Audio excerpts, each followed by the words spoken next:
Oui, bonjour Marie, Bonsoir Christian, bonsoir à tous. bonsoir à tous et à toutes. Cette fois, on y est, c'est le live. Oui, Alors, si, n'hésitez pas à nous poser des questions si vous avez des questions à nous poser, et puis nous, on va démarrer un petit peu. Euh, Tu te souviens, on avait fait 4 épisodes de présentation, on avait parlé de la suradaptation. Tu peux en dire un mot juste pour rappeler à ceux qui n'étaient peut-être pas là? alors la suradaptation, c'est une façon en fait de toujours répondre aux besoins de l'autre finalement, et sans faire attention à ses propres besoins. C'est ça la plus grosse problématique là-dedans d'ailleurs. Parce qu'on s'adapte un petit peu, c'est normal, enfin tout le monde le fait et ça, quelque part, c'est normal, que ce soit dans une relation de couple, au boulot ou autre, on s'adapte tous un petit peu. Mais que ce soit d'abord toujours faire passer l'autre et tous les besoins de l'autre et s'effacer soi, ne plus, au point de plus savoir qui on est finalement là-dedans, ou de ne pas se connaître, hein, parce que certaines personnes ont juste l'impression qu'elles ne savent pas ce qu'elles veulent dans la vie, ce qu'elles aiment finalement vraiment, elles ne savent pas à quoi elles sont connectées, elles ne savent pas ce qu'elles font là. C'est souvent dû à un phénomène de suradaptation assez intense. Oui, puisque c'est assez paradoxal parce qu'il y a suradaptation, mais en même temps, il y a décalage. Parce Oui. que effectivement, ben, ce qui rend complexe l'amour en intimité, c'est que souvent, ben, on se sent seul à deux parce qu'on ne se comprend pas, on ne connaît pas la cartographie de l'autre, par exemple. Un arbre pour moi, c'est peut-être un palmier, et puis pour l'autre, c'est peut-être un sapin, et puis on ne se comprend pas. Et puis, on se suradapte, mais on se rate quand même. Donc, c'est épuisant. C'est vraiment épuisant. Complètement. Oui, et puis la gestion des émotions aussi, tu peux en dire un mot, puisque c'est aussi un peu ton domaine. Alors tout à fait. Et puis bon, que ce soit, enfin, j'en parle avec expérience. Et tout au long de la vie, on est amené en fait à vivre des émotions. Certains se coupent, ce qui peut justement les garder très à l'intérieur et finalement faire comme une cocotte minute et à un moment, ça explose, on ne sait pas d'où ça vient, pour une histoire de chaussettes qui traînent par exemple. Sauf que non, Oui, c'est pas une histoire de chaussettes qui traînent, c'est un cumul d'années et d'années et d'années d'un tas de choses et ça, c'est juste le moment qui fait que ça éclate, on ne comprend pas pourquoi. Mais c'est tout un cumul. C'est des émotions qui sont aussi très intenses, ça peut aussi être dans ce sens-là, vécues soit intérieurement ou soit même en extériorisant, mais sans contrôle. En fait, il y a de la perte, en fait, il n'y a pas de maîtrise. Le contrôle n'est pas exactement bon, je trouve que le mot maîtrise est plus juste, de ces émotions. Un événement va nous impacter et on va le vivre avec une intensité très forte. Et beaucoup de gens ne vont pas comprendre finalement nos réactions, ou pourquoi c'est à ce point-là. Et ça, c'est voilà, c'est cette gestion des émotions qui est cette hypersensibilité. En fait, on est comme on dit, il y a une expression qui dit à fleur de peau. Et puis on peut avoir des phases, hein, c'est cyclique, il peut y avoir des phases plus intenses, des phases un peu plus apaisées, mais on ne sait pas forcément le gérer. C'est là où c'est problématique. oui, au niveau de la gestion, c'est compliqué. Moi, je vais vous donner quelques exemples de ma vie parce que je pense que c'est ce qui parle le plus. Mais par exemple, moi qui suis concerné par la neuroatypie, je coche toutes les cases, je crois. Eh bien, moi, un moment difficile, c'est le matin quand je pars travailler, parce que je suis en train de mettre le masque. Donc, je vais me suradapter aussi au milieu professionnel. Puis il suffit que mon épouse me demande un truc un peu important sur le pas de la porte. Et là, ça m'est arrivé d'exploser parce que j'arrivais plus à gérer. J'avais envie de lui répondre, de m'adapter à elle. J'étais en train de m'adapter au milieu professionnel. Et du coup, ben, l'émotion me prenait tellement fort que la journée entière, j'étais incapable de bosser correctement. J'étais pris dans mes émotions et tout. Heureusement que je travaille vite et puis que ça se voyait pas, mais il y a des moments où je m'enfermais dans mon bureau. Puis j'avais puis je dis, mais qu'est-ce qui se passe, qu'est-ce qui se passe? Jusqu'à ce que je revoie mon épouse le soir pour me dire, oh, elle est toujours là, elle ne va pas quitter, etc. Parce qu'on se fait des films dans la tête, c'est incroyable. C'est ça, ça monte en intensité très fortement et c'est vrai que le fait, en plus, on peut avoir tendance à vraiment séparer les lieux de vie finalement. Donc, comme tu expliques là, par exemple, le travail et la vie de couple, c'est des choses qui sont comme séparées, alors que, en fait, nous, c'est un tout dans notre vie finalement.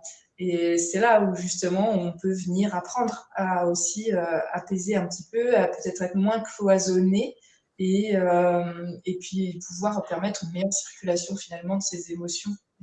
Parce que ce qui se passe au boulot nous impacte dans notre vie de couple, finalement, dans notre quotidien. Même si on essaye de le garder côté boulot, notre état est là, l'émotion est là. Ou ce qui se passe dans notre couple, même si on ne va pas en parler au boulot, les émotions, elles sont dans les tripes, elles sont là, hein, donc ça nous impacte. Oui, et puis je pense qu'on a aussi beaucoup d'empathie aussi. Et puis effectivement, comme tu dis, ça nous impacte. Mais des fois, on est aussi un peu les cibles, aussi des gens qui ont un peu une légère perversion qui traînent par là et on est des cibles faciles aussi. Et puis des fois, en couple, des fois, c'est pas évident.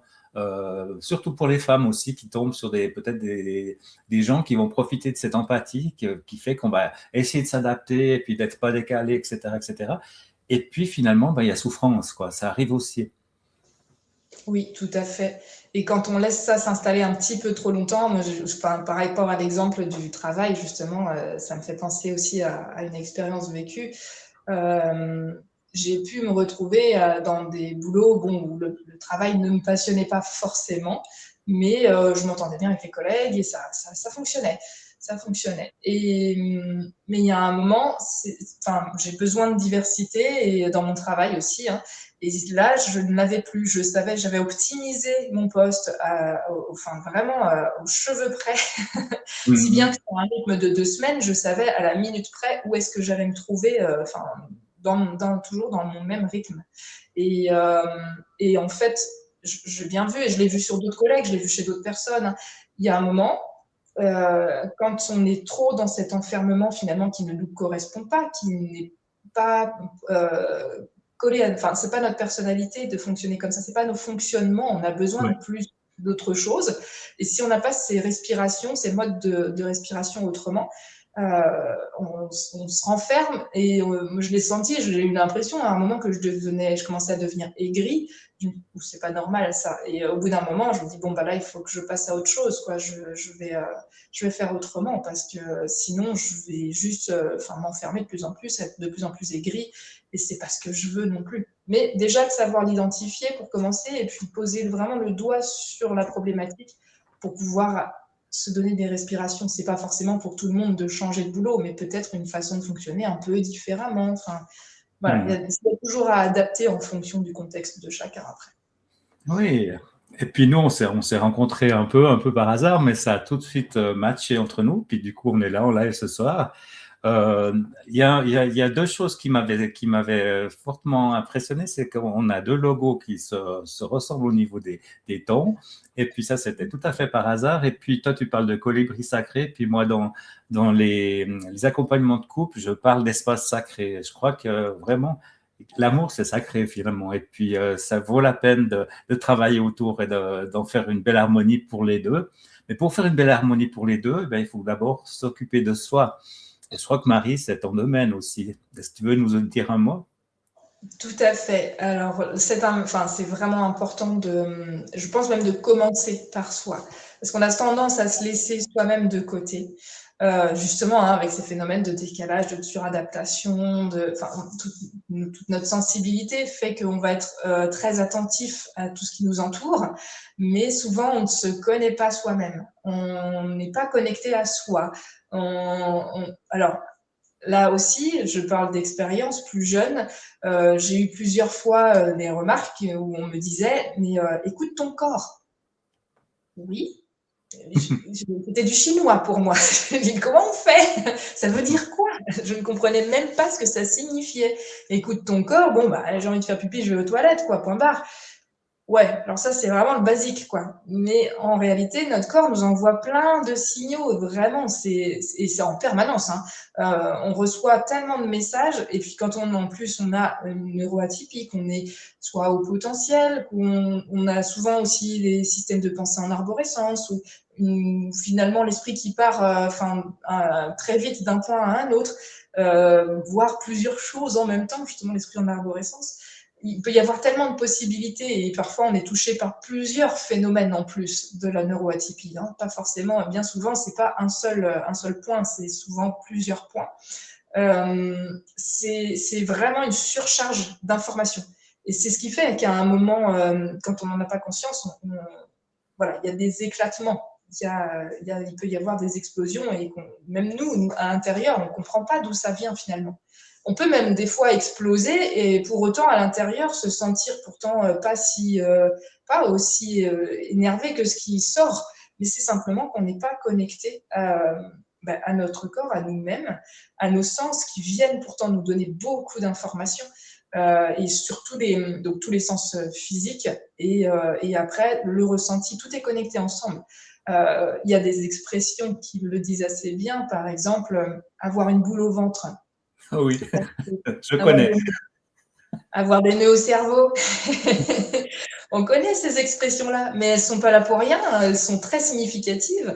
Les sensations, on les comprend, et puis quand on les repère, on apprend en fait ça, en se connectant à soi, à les repérer plus facilement, plus rapidement. Ça permet en fait de comprendre que du coup, là, il y a une émotion qui est en train de se jouer. Et quand on la comprend, on peut simplement l'accueillir. Enfin, comprendre qu'elle est là, hein. On ne comprend pas forcément l'émotion elle-même, pas toujours, mais en tout cas, on peut l'accueillir, peu importe si on la comprend ou pas. Simplement accepter qu'elle est là, lui accorder un temps. Si c'est pas le moment, parce que ça arrive dans certains contextes, prendre rendez-vous avec son émotion. Oui, Je vous oui. invite vraiment à le faire. Et ça, et prendre rendez-vous le soir même ou très rapidement, le lendemain. Enfin, vraiment, ne pas laisser passer ça, parce que sinon, c'est quelque chose en fait qui vient se cristalliser dans le corps. C'est quelque chose qui va créer un nœud quelque part, un blocage, une maladie. On devrait dire le maladie. Plutôt. Et c'est très significatif. Nous nous provoquons nous-mêmes nos propres blocages, nos propres maux. Mais parce qu'on ne nous a pas appris à écouter finalement nos sens plus subtilement.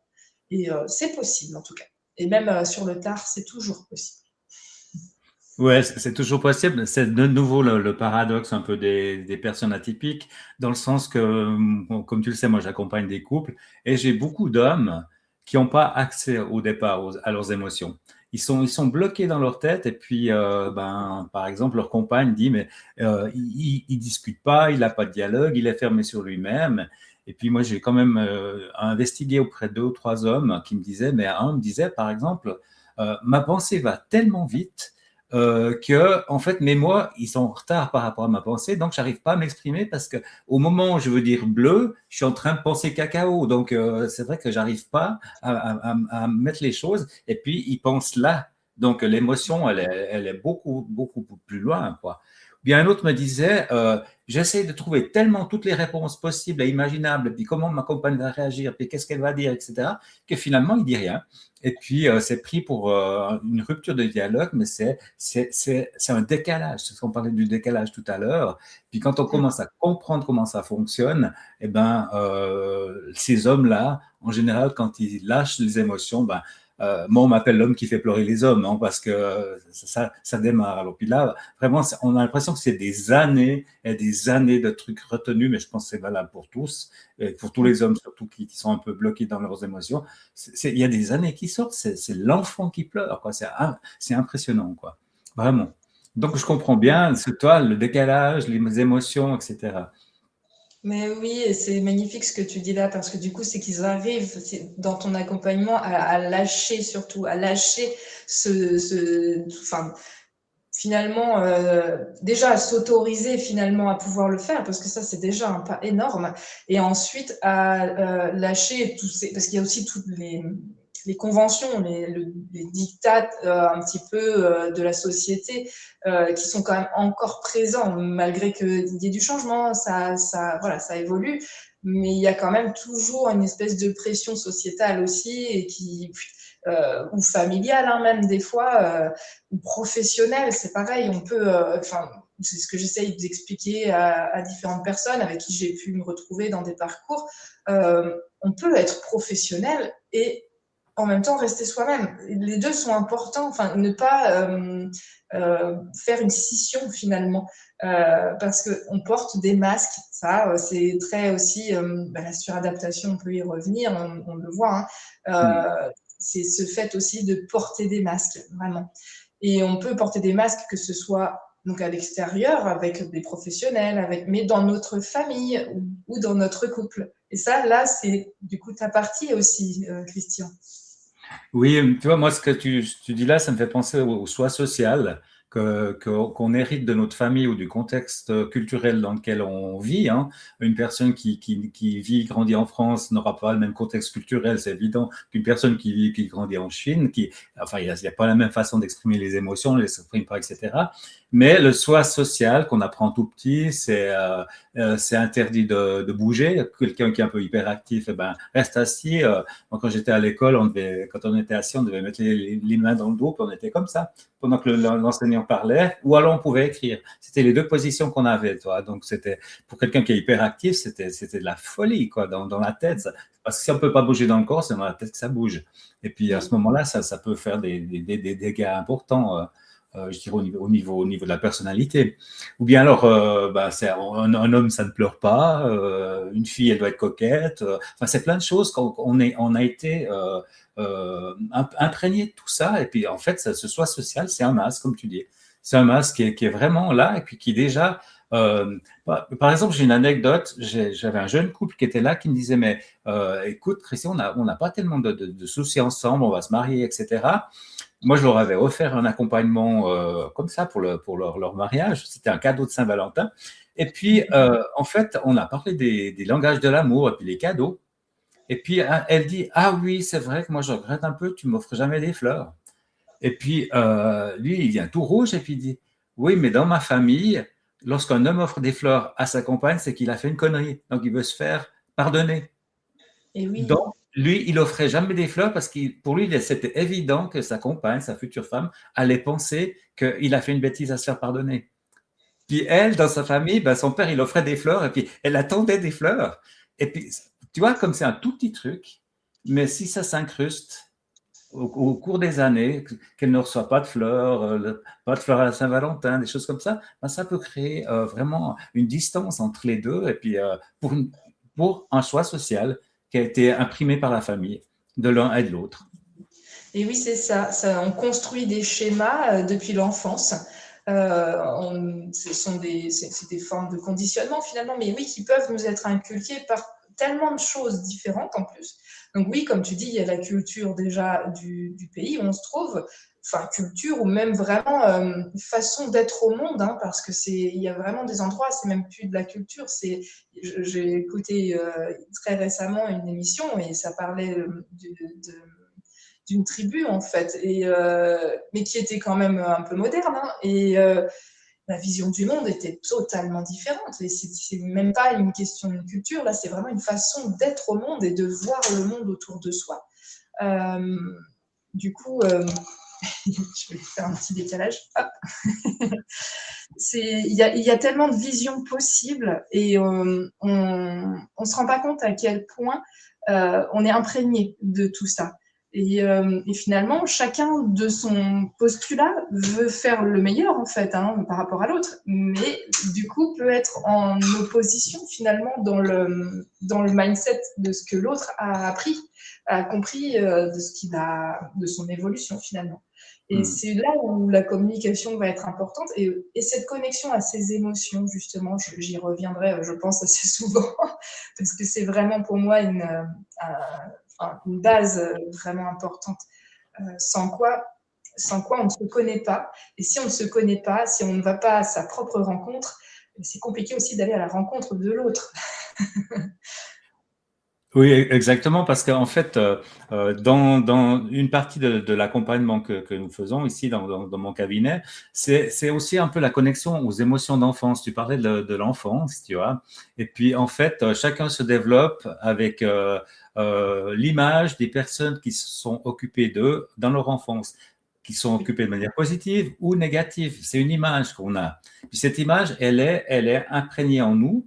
Et puis, on dit qu'inconsciemment, on cherche le partenaire qui va nous aider enfin, on croit qu'il va nous aider à remplir ces parties perdues, ces parties qui nous manquent. Par contre, l'émotion, elle est chez nous. Donc, nous, on invite les gens à aller rechercher ce qui s'est passé parce qu'il y a des étapes de vie où on peut manquer d'attention. Des fois, on a un père qui bosse à l'étranger puis qui n'est pas là, mais ça nous manque. Et puis, lorsque le mari, il s'en va parce qu'il a une semaine de boulot à l'étranger, il y a quelque chose qui se passe. Mais ce qui se passe chez la personne qui voit partir son mari, et c'est pas lui la cause. C'est parce que quand elle était jeune, petite, enfant, son père lui a manqué. Voilà, et puis là, c'est une image positive avec, mais ça peut aussi être des images de violence aussi. Hein. Et puis des fois, il y a des gens qui prennent des coups parce que durant leur enfance, ils ont pris des coups. Et puis, malheureusement, ça match aussi de ce côté-là. Bon, là, il faut vraiment se protéger. Il faut pas se laisser faire et puis prendre les devants avec des plaintes ou des constats, etc., se faire aider. Mais c'est vrai qu'on a des souvenirs d'enfance qui font qu'on cherche un partenaire qui va, soit on imagine qu'il va nous aider à remplir ce qui nous manque. Et du coup, on adopte ça des costumes de survie. Puis il y a 2 costumes de survie principaux et on les retrouve souvent dans les couples. Alors, je vais commencer par le minimiseur. C'est souvent l'homme, mais c'est pas tout le temps, mais c'est souvent l'homme. Le minimiseur, c'est un peu comme la tortue. C'est-à-dire, dès qu'il y a un petit peu de tension, dès qu'il y a une dispute qui s'approche, lui, il a besoin de rentrer dans sa coquille, de se remettre en sécurité et puis de se dire, mais qu'est-ce qui se passe? Enfin, il a besoin de s'éloigner un petit peu. Et puis le maximiseur, c'est l'autre costume de survie. L'autre, lui, il dit, mais moi, j'ai besoin de la relation, j'ai besoin du lien. Alors, dis-moi que tu m'aimes, dis-moi que tu es là, réponds-moi, mais viens vers moi, etc. Je t'appelle, je t'envoie 15 messages, tu ne me réponds pas. Et puis, plus la tortue, elle s'éloigne, plus l'autre, il va essayer de l'attraper. Et du coup, ça crée des disputes de couple. On appelle ça c'est des disputes de costumes finalement. C'est les costumes de survie qui s'affrontent. Et puis on appelle ça la lutte de pouvoir qui arrive souvent après la lune de miel. C'est-à-dire la première période où on est ensemble avec son amoureux, son amoureuse, etc. Eh ben, il ou elle comprend tout ce qu'on veut. Donc, il n'y a pas besoin de se parler, on se regarde dans les yeux, on rit en même temps, tout va bien, tout est beau. Et puis, petit à petit, on remet un peu nos costumes, comme ça, on remet le maximiseur, minimiseur.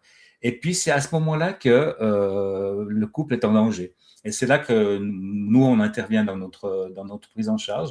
Cette période de lutte de pouvoir, elle peut durer 20 ans, elle peut durer 30 ans, où des couples, pendant 20 ans, 30 ans, vont avoir des attitudes de fuite pour éviter la confrontation, mais rester ensemble, mais en étant malheureux chacun. Ou alors ça clash tout de suite, et puis c'est les mariages Kleenex, c'est-à-dire que ça ne va pas, on change, et puis voilà, on baisse les bras très vite parce qu'on n'a pas les outils. Oui, tout à fait. Mais c'est vrai qu'au niveau des émotions, quand on va chercher l'émotion fondamentale qu'on a au fond de soi et puis qu'on la retrouve, moi, par exemple, moi, je suis maximiseur. Hein. Et puis, quand je disais sur le pas de la porte, quand je partais, après, j'arrivais plus à travailler parce que je m'étais un peu frité avec ma femme. Moi, j'avais juste envie qu'elle me téléphone. J'étais vraiment, c'est pour ça que j'étais angoissé parce que je me suis dit, on s'est fâché, donc j'avais la boule au ventre, comme tu disais. Et puis, je me disais, mais c'est mon Dieu, le monde, ça bat autour de moi. Et je voulais qu'elle me téléphone, qu'elle me dise quelque chose. Des fois, je lui envoyais des SMS aussi. Et puis maintenant, je sais, parce que la formation que je pratique, je l'ai faite pour moi aussi. Je sais que je fais mon maximiseur et c'est pas de sa faute. Et je sais que elle n'est pas en train de me quitter. C'est moi qui m'imagine plein de choses. Et puis alors, quand on est HP, on a les scénarios catastrophes, on les connaît. Hein. Les séries B, on les fait toutes. et puis, c'est pas ça. Et puis, ma femme, sachant aussi que j'ai un peu cette tendance-là, puis elle a plutôt tendance à faire la tortue, puis elle a besoin elle me dit, écoute, Christian, moi, j'ai besoin d'un moment de tranquillité, et on prend rendez-vous ce soir, ou on se téléphone à midi, ou demain. Du coup, moi, ça me rassurait.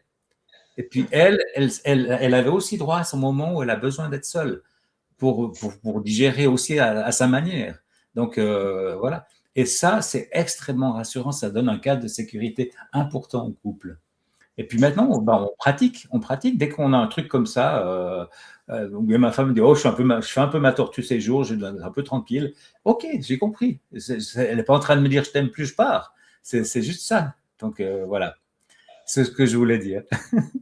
Et comme tu viens de le dire, oui, c'est ça, il y a ce côté, le fait de poser un cadre qui va vraiment permettre de se dire, bon, on va pas laisser les choses de côté, on va y aller. Simplement, on va prendre le temps et puis justement, on va permettre un petit peu à cette espèce de cocotte minute de lâcher d'abord la pression Oui, pour pouvoir en fait vraiment s'adresser finalement à l'autre comme on voudrait vraiment le faire finalement. C'est pas sous pression qu'on prend les bonnes décisions. C'est c'est exactement ça. Ouais, ouais. Et puis, quand on est quand même dans l'émotion, je pense que t'as quelques moyens pour apaiser cette émotion.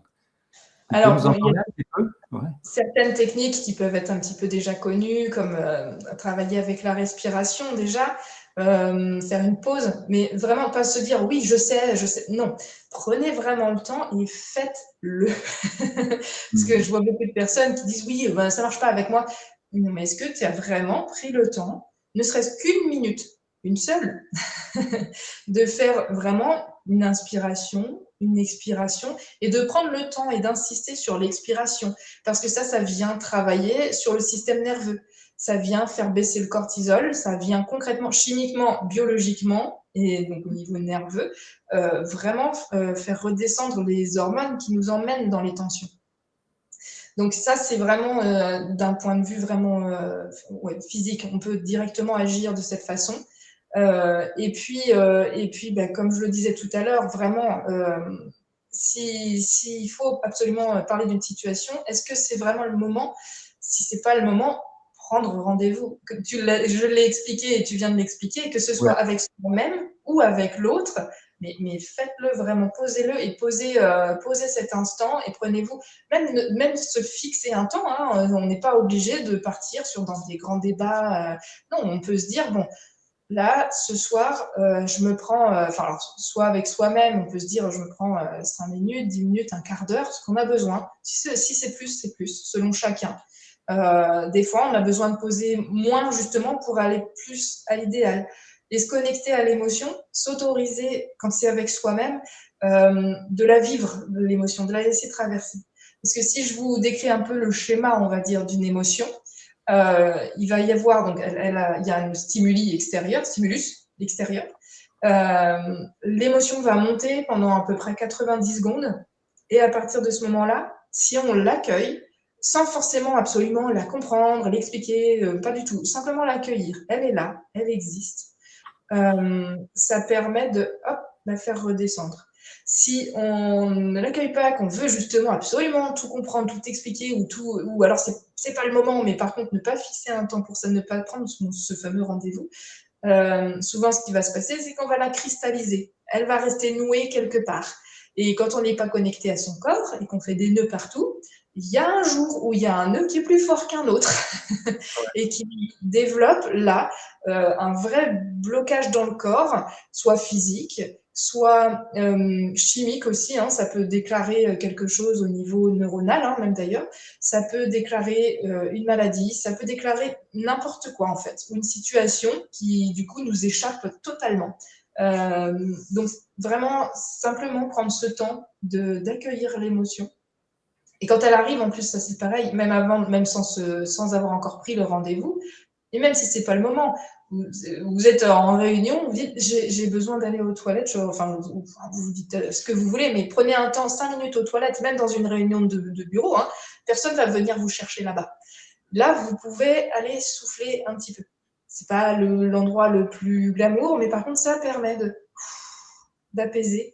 Et là, on peut revenir plus serein parce qu'on a fait baisser la pression. C'est se prendre des sas, vraiment.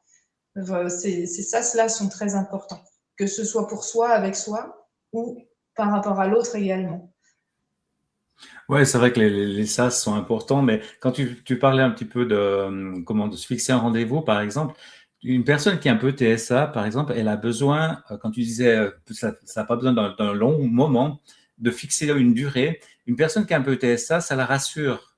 Quand il y a un rendez-vous, il y a une espèce de protocole, quasiment des fiches. Nous, on propose des protocoles de dialogue et c'est extrêmement rassurant parce qu'on sait par quelles étapes on va passer et puis on sait combien de temps ça va durer, etc. Donc la personne TSA peut investir. Tandis que si elle est perdue sans repère, là, ben, c'est les émotions qui montent ou elle se coupe de ses émotions, c'est souvent le cas. Elle se coupe de la relation parce qu'elle ne sait pas, elle a pas ce moyen-là. Et puis effectivement, si on est en partenaire, parce qu'un TSA, des fois c'est tout subtil, tout léger, et puis on ne le voit pas, mais dans la vie courante, eh ben, dans ces moments-là, ben, ça ressort, et puis on ne sait plus comment faire. Ou bien une personne qui est HPI et qui a le cerveau en arborescence, quand on la fait descendre dans ses émotions, eh ben, le cerveau, ça fait un peu l'entonnoir. Hein. Et puis, ça descend dans les émotions. Puis là, il peut ou elle peut être sincère et puis dire ce qu'elle pense et puis être en communication, on appelle, créer un petit pont, on appelle ça, avec son partenaire ou avec sa partenaire parce que on a débranché les trucs qui partent dans tous les sens, mais juste en descendant dans le corps et on dit à la personne, regarde, à la personne HPI, regarde ton partenaire ou ta partenaire dans les yeux. Les réponses, elles sont là, elles ne sont pas là-haut. Et on descend au niveau des émotions. Et ça, c'est extrêmement important. Et puis, par contre, les personnes qui sont un peu déficit d'attention, hyperactives, ben peut-être ça sort face à face, c'est pas possible. Parce que la personne a besoin de bouger, etc. Moi, je propose aussi ces boules-là qu'on malaxe, des choses comme ça, qui permettent aussi de garder son attention, ou alors marcher Oui. côte à côte et puis discuter. C'est un rendez-vous et puis le fait de ne pas être face à face, c'est pas important parce que on tient compte de la problématique de la personne. Et puis peut-être pour elle, c'est plus facile de se livrer si elle peut marcher, donc elle a son corps en mouvement, donc ça apaise aussi.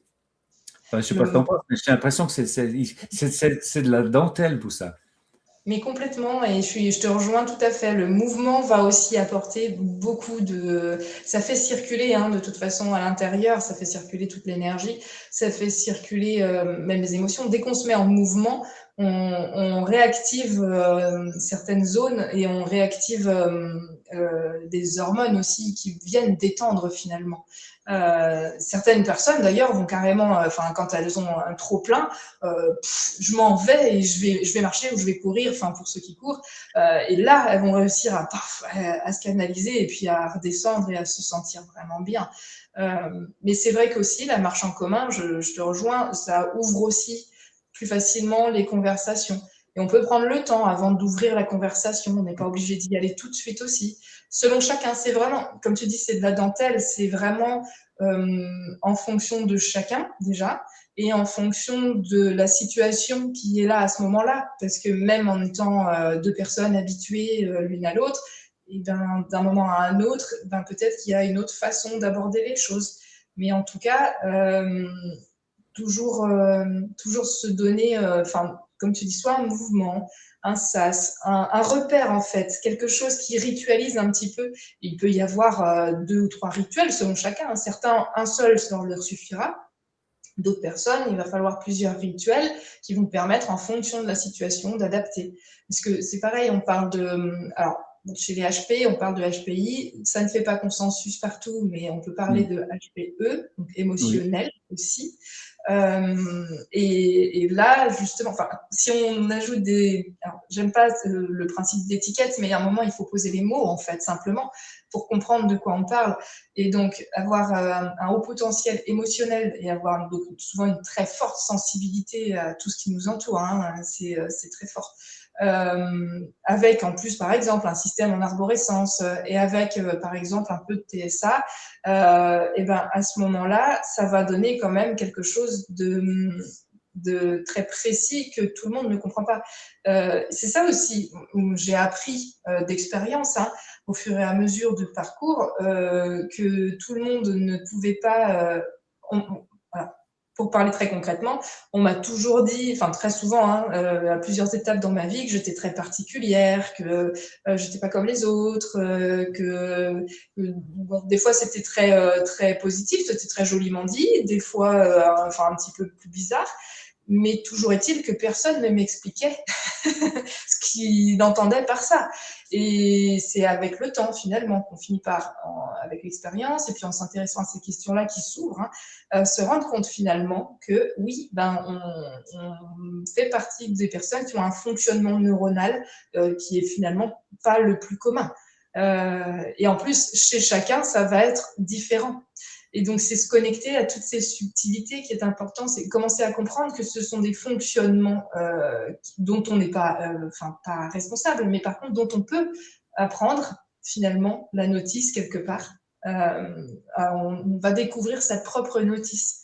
Et nos accompagnements vont servir à ça, c'est vraiment aller vous connecter à ce qui fait sens aussi pour vous, parce qu'il faut que ça fasse sens, mais aussi dans des façons. Il y a toute cette partie consciente sur laquelle on arrive à poser des mots clairement, et il y a toute une partie qui est peut-être la plus massive, c'est là qu'on a un rôle important, inconsciente, et qui vient du coup peser, et qui est là vraiment, donc j'y reviens un petit peu sur ces phénomènes sociétaux qui pèsent, des phénomènes transgénérationnels aussi, on porte des fois des choses dans nos histoires et on ne le sait pas. Il y a aussi bien souvent des choses dont on n'est pas, même pas au courant. Ou alors on croise des personnes et finalement on se charge en les croisant de certaines choses chez elles. Et à ce moment-là, on ne va pas comprendre d'où ça vient finalement, mais voilà, c'est dans nos programmations. Et la bonne nouvelle, c'est qu'il est possible de se déprogrammer et de reprogrammer ce qui nous convient mieux aussi, donc d'apprendre à maîtriser nos fonctionnements finalement, de gérer ce qui résonne pour nous, ce qui nous convient. Ça demande du coup tout ce travail d'exploration finalement. Oui, tu parlais d'hypersensibilité. Il y a aussi l'hypersensibilité sensorielle, je dirais, hein. Par exemple, moi, quand je suis dans un restaurant, je entends toutes les conversations qui sont derrière moi. Et c'est impossible parce que ça me fait un écran avec les personnes avec qui je suis. Donc, je suis toujours en train de tendre l'oreille. C'est pas que je suis sourd, je suis dérangé par ce qui se passe derrière moi. Et c'est pas possible. Et puis, dans la soirée avançant, avec l'alcool avançant aussi, les gens parlent de plus en plus fort. Et tout d'un coup, je me tais parce que j'entends plus ce que me disent les personnes en face de moi. Et ça, c'est désagréable pour moi. Puis les autres disent, mais il s'intéresse pas, il n'est pas social, tout ça. Je suis juste envahi par le bruit, c'est tout. Et puis, si on sort, et puis maintenant, Fabrice Michaud, que tu connais bien, je pense, je mangeais une fois avec lui, et puis ma femme, et puis je disais, mais écoute, Fabrice, je peux plus te suivre, quoi. Il m'a donné des écouteurs. Il m'a dit, mets ça, tu verras. Et j'avais une petite musique dans les oreilles, mais ça me coupait ce qui était derrière.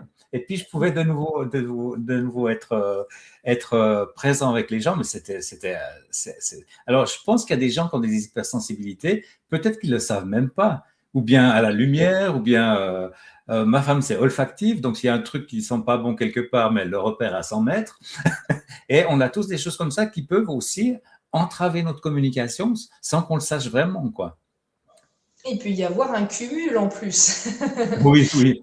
Différents degrés. Après, pour ma part, je sais que j'ai aussi plusieurs sensibilités.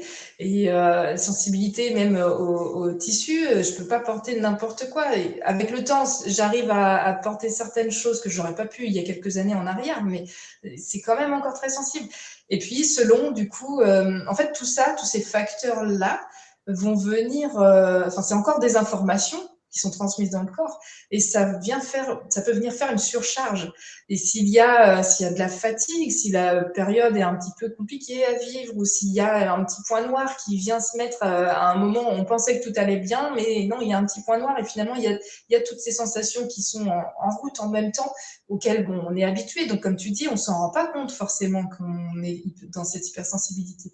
Mais là il y a un moment, ça peut être aussi ça, l'explosion. Ça peut être justement un petit trop-plein, une petite gêne. D'un seul, tout va bien. Là, on enfile un pull pour aller se rendre je sais pas où. On s'est pas rendu compte. Il y a l'étiquette qui est pas enlevée encore. Alors Oui. là, c'était terrible, terrible, terrible, des sensations très fines comme ça, et même juste un pli dans la chaussette, un pli dans le vêtement, ça peut être très fin, très très fin, un cheveu Mmh. qui pourtant est collé à nous dans le tissu, la plupart des gens ne le sentent pas. Alors là, mais moi je vais me contorsionner, moi. Et toutes ces sensations, plus on ajoute en effet, oui, de la lumière un peu forte, du son, et où c'est un espèce de brouhaha, mais dans lequel en effet on n'a pas cet effet tamisé de certaines choses et puis plus précise de d'autres. Tout est précis à la fois, donc c'est un brouhaha envahissant. Euh, ça nous envoie aussi, hein, chimiquement, des messages du coup qui viennent un peu donner l'alerte pourtant, mais souvent on est déconnecté à ce moment-là. Ça, je pense que Ouais. ça parle beaucoup. Et finalement, on peut passer une superbe soirée avec des personnes et d'un seul coup, ça va plus. Mais parce Ouais. qu'il y a eu une surcharge, c'est monté petit à petit, on n'y a pas fait attention et ça fait une surcharge. Alors, dans ces moments-là, bon, une des possibilités, c'est pas la seule et ça ne suffit pas forcément, ça convient pas forcément à tout le monde de la même façon, mais en tout cas, une des possibilités, c'est aussi de se dire, bon, de temps en temps, je vais prendre l'air. De temps en temps, je m'isole un petit peu. Enfin, voilà, il y a différents systèmes et en fonction de comment on est, ou comme tu disais, peut-être avoir sur soi quelque chose à manipuler avec les mains, quelque chose qui va nous permettre de lâcher les nerfs un peu là-dedans et puis pouvoir poursuivre les conversations qui en plus nous plaisent bien souvent. Mais on a besoin de pouvoir se donner ces façons de couper au moins un sens, couper quelque chose en tout cas, pour que ça puisse Mmh. redescendre. Et après, on peut y retourner un petit peu plus sereinement. Ouais, tu vois, moi j'ai toujours un petit sac avec des pierres dans ma poche. Puis quand ça va pas, ben, déjà ça fait un peu de bruit. Et puis quand ça va pas, ben, je les tiens comme ça, quoi, vraiment. Puis, ou bien je mets la main dans la poche et je tiens mes pierres. Et puis ça me recentre, quoi, parce que des fois c'est compliqué quand on a besoin de faire le masking toute la soirée, puis qu'on commence à sentir que ça monte. C'est compliqué, hein. Moi, moi, alors, je suis un peu autiste de ce côté-là, parce que quand on me dit OK, à 22h30, on s'en va. J'ai le masque jusqu'à 22h30, mais dès 22h30, j'ai la main dans la poche pour toucher mes pierres parce que je m'étais fixé mon seuil limite. Et puis j'ai pas de souplesse là. Alors il faut vraiment que je trouve une solution. Et comme moi je pars pas parce que déjà que je cause pas beaucoup quand je suis pris par le bruit derrière. Donc si en plus je parle, les gens vont dire mais c'est quoi ce malotru? Mais je tiens mes pierres comme ça, et puis ça, même maintenant, tu vois, même maintenant, ça m'apaise, quoi. Parce que c'est un Oui, geste apaisant. et oui. Et chacun peut avoir des choses qui lui sont propres. Si on n'a rien sous la main, on a notre propre corps, j'y reviens. Oui, Alors oui. déjà, quoi qu'il en soit, même dans une conversation, hein, on peut prendre un petit moment, simplement une respiration, même les silences peuvent être importants dans une conversation, on les pose d'ailleurs bien souvent pas assez. Mais Mm, prendre un temps des fois, prendre simplement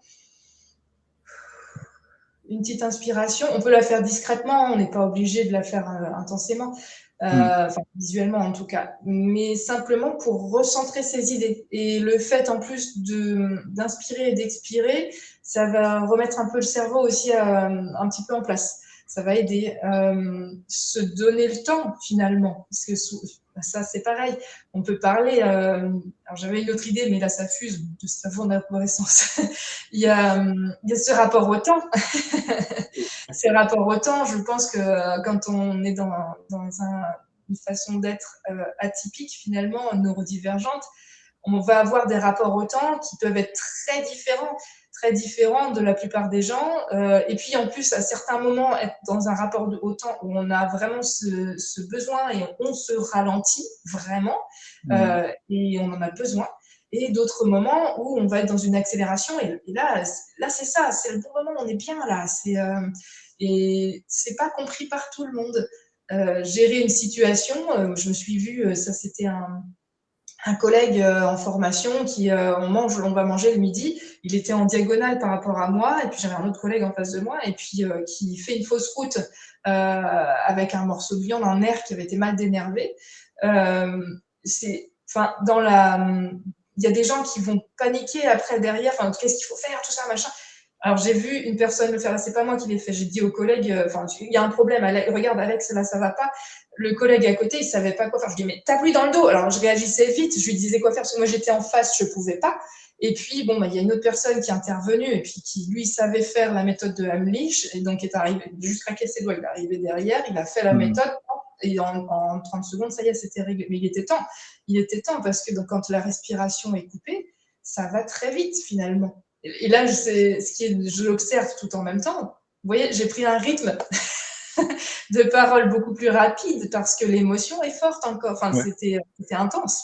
Et derrière, qu'est-ce qu'il faut faire? On appelle les pompiers, voilà.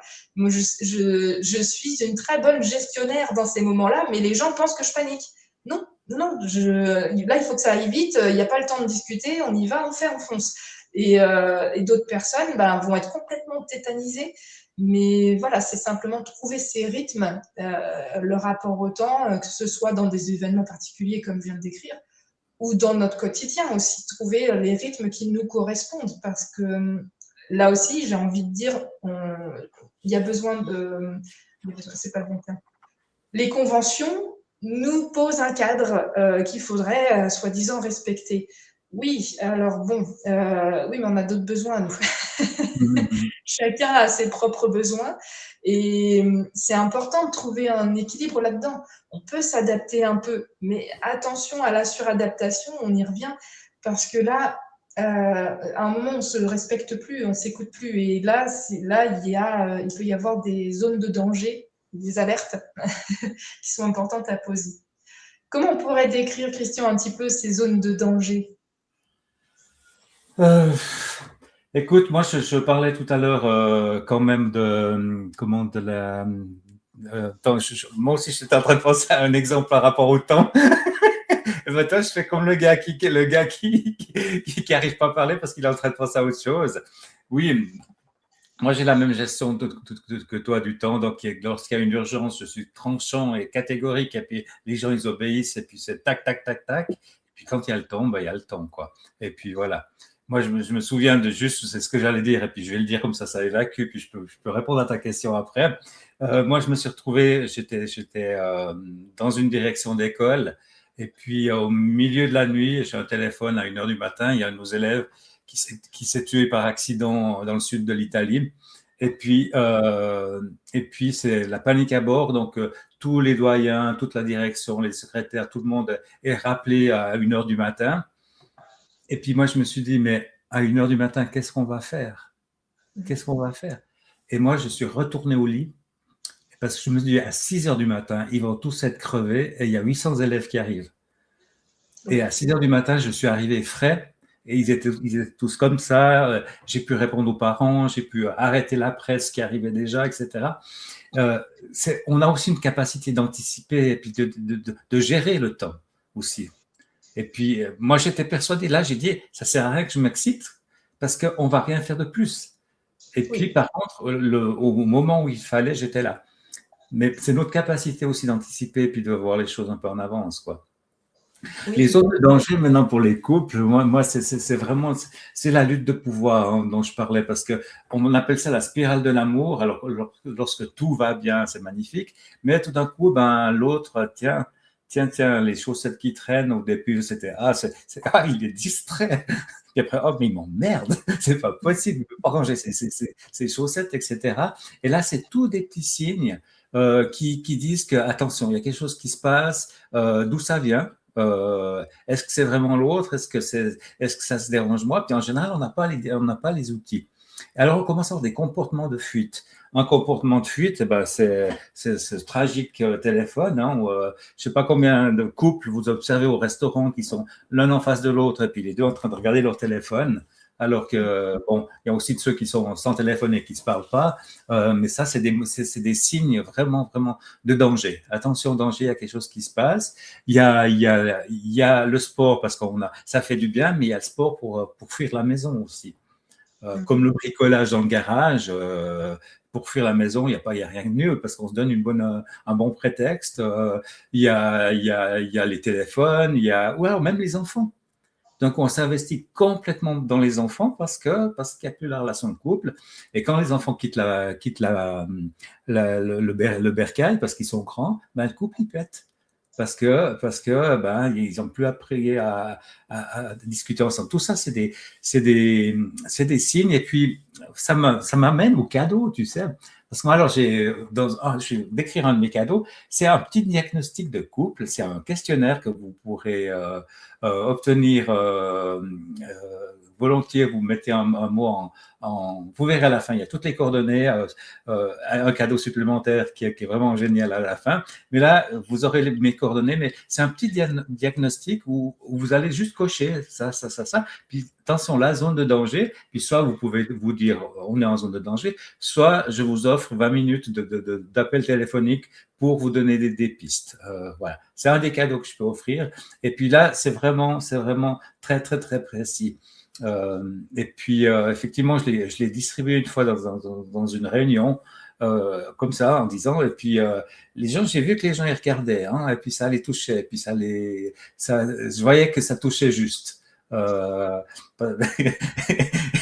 Et puis il y a un homme qui m'a dit non, on va pas oser remplir devant toi parce qu'on va croire, mes collègues vont croire que mon couple va mal. Mais ils ont tous pris les feuilles à la maison, hein, puis il y en a 2-3 qui m'ont téléphoné quand même. Donc c'est un cadeau que je vais vous donner.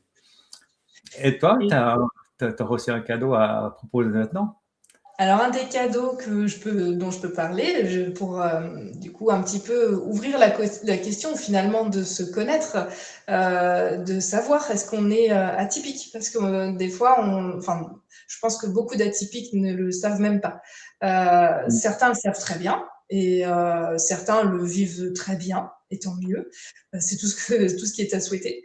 Et certains le sont, mais ne comprennent pas finalement pourquoi il y a des situations, des schémas qui se représentent dans leur vie et n'arrivent pas à expliquer. Enfin, ils comprennent bien qu'il y a certainement quelque chose qui vient d'eux quand même, mais ils n'arrivent pas à mettre le doigt dessus. Et ça peut être justement quelque chose qui vient de l'atypie, par exemple. Donc, je propose un test, un questionnaire aussi, qui permet d'ouvrir un peu plus grand la question et qui permet déjà d'avoir une première approche, en fait, de savoir est-ce qu'on est peut-être hypersensible, est-ce qu'on a des schémas qui répondent à un trouble, par exemple, autistique ou un trouble justement de l'hyperactivité, du TDAH. Ou est-ce que c'est encore d'autres atypies, en fait, hein, on ne reste pas coincé à une seule atypie. Et déjà, ce test vient apporter un premier élément de réponse. Et derrière ce test, je propose un bilan pour pouvoir en fait faire le point et aller un petit peu plus loin et surtout personnaliser les choses. Parce que ça, ce sera forcément très personnel à chacun, propre à chacun. Voilà pour Oui, mais je pense que c'est là que je trouve assez génial qu'on se complète bien parce que effectivement, ben, découvrir qu'on est atypique ou pas, ben, en fait, c'est pas une maladie, hein, c'est pas une maladie, c'est un fonctionnement, c'est tout. Et puis c'est pas donc faut faire attention à qui on le dit parce que ça peut se retourner contre nous, mais c'est pas une maladie, hein, c'est juste un fonctionnement différent. Puis voilà, il y a des chats blancs, il y a des chats noirs, hein, c'est quand même deux chats, hein. Donc, donc c'est un fonctionnement différent. Et puis, ben, lorsque la personne, souvent c'est un soulagement pour une personne d'apprendre qu'elle est atypique. Parce qu'elle commence à comprendre pourquoi elle est décalée, pourquoi elle a de la peine à communiquer, pourquoi elle pense à 1000 choses à la fois. Et puis bon, en tout cas, moi, lorsque je l'ai appris, ça m'a vraiment soulagé. Parce que je me disais, oh, je suis pas comme les autres, je suis pas comme les autres. La boule au ventre, toi, je l'avais tout le temps parce que dès qu'on était encore justement en société, tout ça, alors que quand je donnais un cours, j'étais un bavard comme pas possible, mais dès que j'étais en société, et puis après, je me suis dit, non, c'est les autres qui sont pas comme moi finalement. Et puis j'ai le droit d'être comme je suis. Donc moi, ça m'a beaucoup aidé.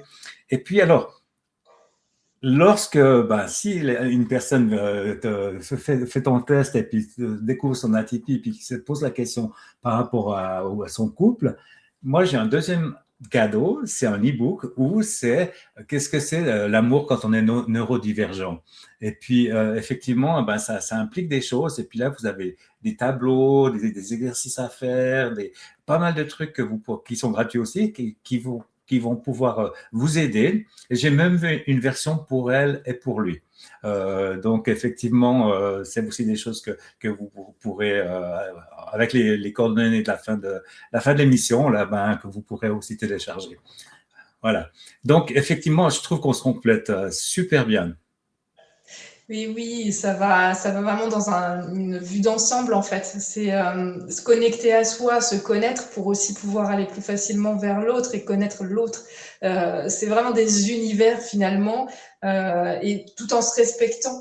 On avait eu lors d'une conversation, ce qu'on s'était dit, c'était un point important, le fait donc de respecter son espace propre. On est entier dans un couple, dans une relation.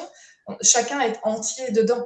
Donc, c'est important de connaître son espace et de s'autoriser surtout de le vivre, de se donner ces moments. Et puis, d'accorder à l'autre, d'en faire autant d'ailleurs, de le soutenir, hein, même dans cette démarche-là d'ailleurs. Et du coup, que chacun dans une relation ait son espace propre et puis un espace commun, vraiment qu'on co-construit ensemble. Là, on peut vraiment partir sur une base solide. Dans la visualisation, par exemple, d'une maison, d'une construction, on pourrait dire que construire son espace, c'est un peu poser les fondations.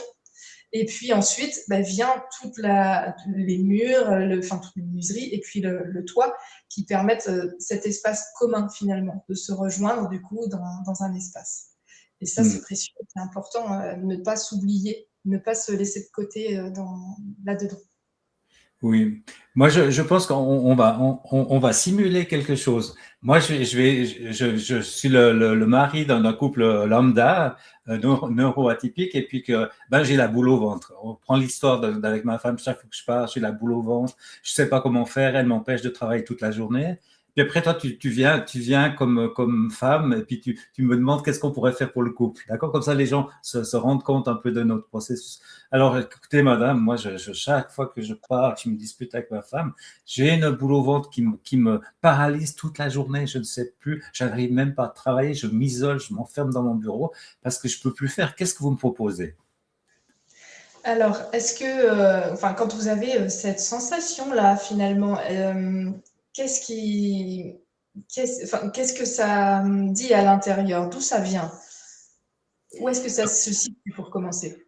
Alors, c'est vraiment au plexus solaire, là, vraiment, j'ai l'impression que j'ai un énorme vide, j'ai Mmh. un trou béant qui dit, mais remplis-moi, remplis-moi, remplis-moi, mais il est béant et puis il est quasiment douloureux, quoi, finalement. Mmh. Alors, j'ai envie de vous inviter à vous connecter à la première fois ou au premier souvenir qui revient, en tout cas qui remonte de cette sensation. Qu'est-ce que c'était? Alors, là, je joue le jeu, hein, donc je parle de moi. Euh, cette sensation, c'était, en fait, étant HP, j'étais le meilleur élève de la classe. Et puis les collègues, les autres garçons m'attendaient. Je passais par les remparts de Romont pour me fracasser la figure. Et chaque fois que l'école se terminait, j'avais la boule au ventre parce que je me disais par où je vais passer. J'ai même sauté les remparts à Romont pour les éviter parce qu'ils ne supportaient pas. À la fin, je mettais même des erreurs dans mes tests pour ne pas avoir la meilleure note parce que j'en ai pris des coups vraiment pendant des années. Et puis chaque fois que je partais, j'avais cette boule.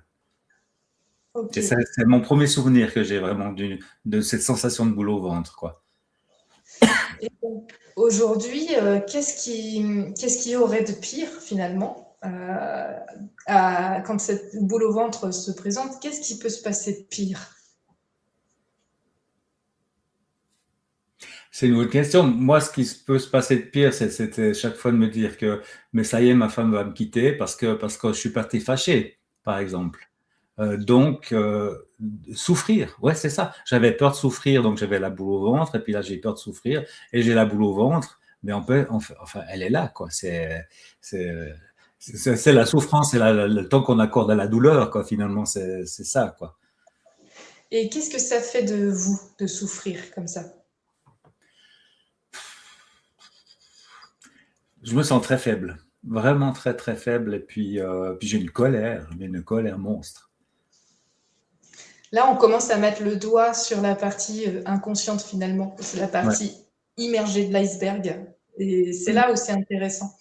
Et dans une séance comme ça, je vais inviter après la personne en fait à s'autoriser en fait à retirer cette souffrance-là, à retirer je suis faible, et en fait à se rajouter d'autres programmes à choisir, soit que tu définis toi-même, ou soit que je peux proposer en fonction si tu sais pas trop quoi choisir. Donc, est-ce que Mm. tu veux retirer le programme Je suis faible? Par exemple, ouais, je pourrais retirer le programme Je suis faible, ouais, ouais, c'est ça. Et qu'est-ce que tu voudrais mettre à la place? Euh, je suis en sécurité. Ouais. Bah, très bien. Eh ben, on y va. Alors, oui. Donc, je fais une petite démonstration express, hein, parce que du coup, j'ai une approche aussi énergétique, et là, c'est ce qui connecte pour moi. Mm. Et donc, je vous invite, tant qu'à faire, je vous montre un petit peu comment ça peut se passer, à méditer, faire une petite méditation avec nous, qui va permettre d'aller retirer et de choisir le programme qui remplace. Mm. Alors, je vous invite à simplement poser les pieds bien à plat, que vous soyez assis, comme vous êtes, ou alors en tailleur, comme vous vous sentez bien. Et puis à poser simplement les mains sur les cuisses tranquillement. Je vous invite à prendre trois grandes respirations, plus longues sur l'expiration.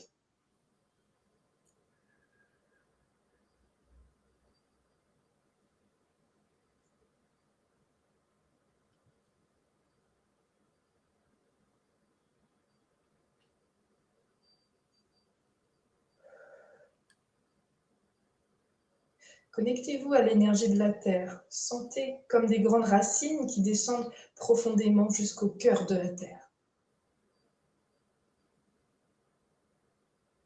Et puis l'énergie remonte depuis la plante des pieds, par les jambes, le bassin, ça remonte dans le dos et les bras, ça remonte dans la tête. Et vous sentez le sommet de votre crâne. Visualisez une bulle de lumière, une bulle de couleur, juste au-dessus du sommet de votre tête. Et prenez le temps, faites le tour de cette bulle de lumière. Regardez cette couleur. Quelle est-elle?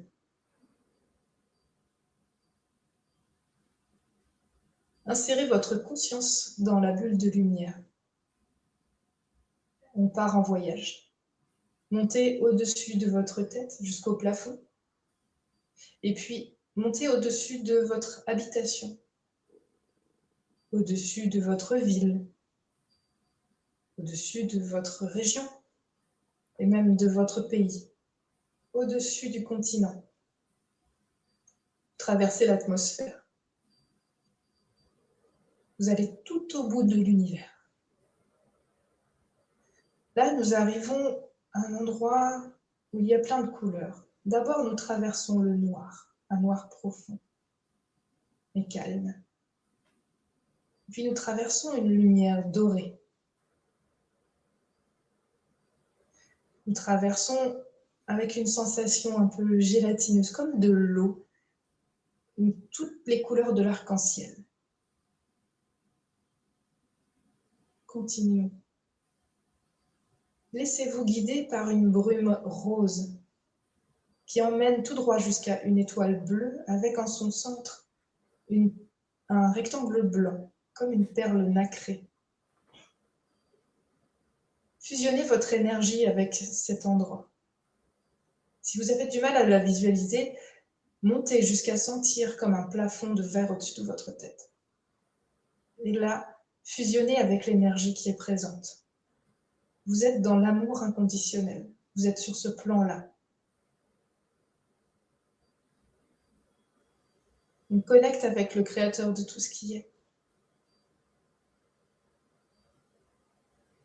Créateur de tout ce qui est, il est commandé de retirer pour Christian le programme « Je suis faible » et de le remplacer par de la sécurité, par une bienveillance envers lui-même.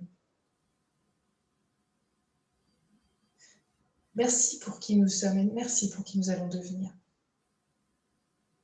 Merci, c'est fait, c'est fait, c'est fait. Montre-moi.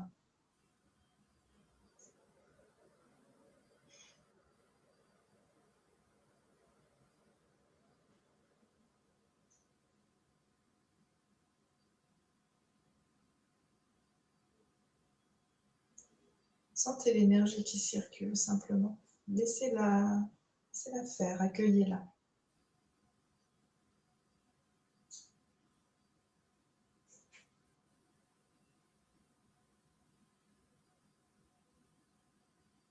Lorsque ça s'arrête, on redescend. Redescendez dans une douche de lumière. Cette douche de lumière glisse tout le long de votre corps. Le surplus d'énergie est envoyé à la Terre. Et puis vous sentez l'énergie remonter depuis la plante des pieds vers la tête. Et arrêtez-vous au cœur. Là, vous pouvez rouvrir les yeux.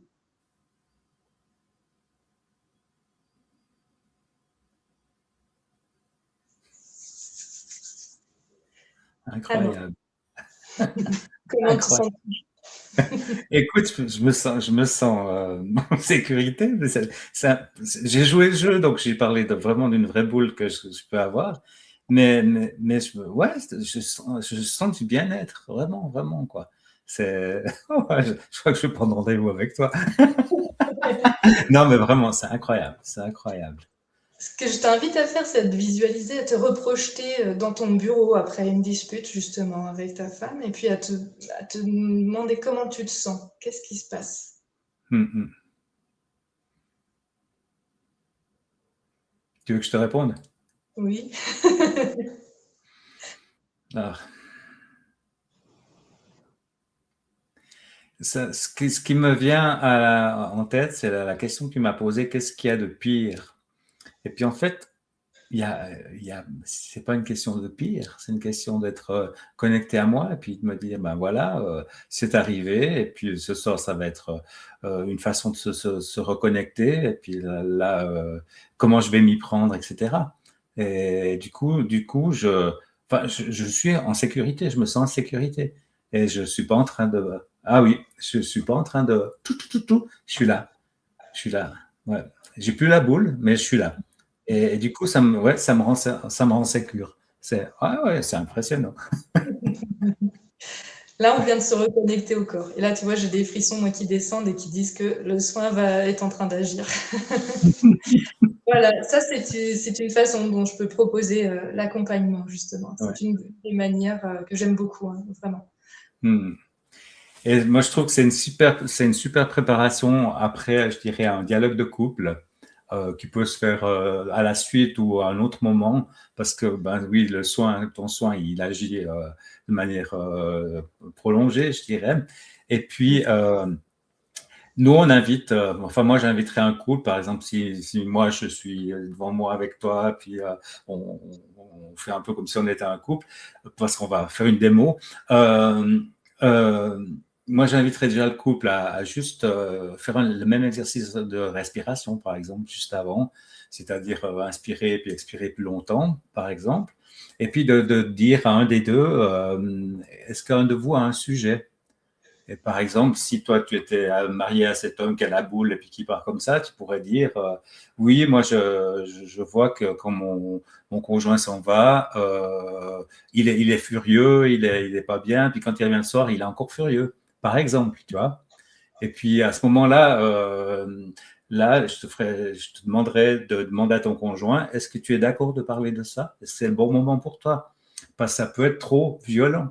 Et puis que non, il peut pas. Alors on va choisir un autre sujet peut-être plus anodin. Mais les sujets anodins ils cachent les gros sujets de toute façon. Mais effectivement, la personne a le droit de dire, écoute, là, non, je suis trop dans l'émotion, je peux pas le faire. Mais s'il peut le faire, alors on commence par une appréciation positive. Et puis, par exemple, si je joue le gars cette fois, puis je te dis, ce que j'apprécie chez toi, Marie, c'est vraiment la gentillesse avec laquelle tu me parles. Puis à ce moment-là, toi, tu fais le miroir, c'est-à-dire que tu répètes ce que je dis.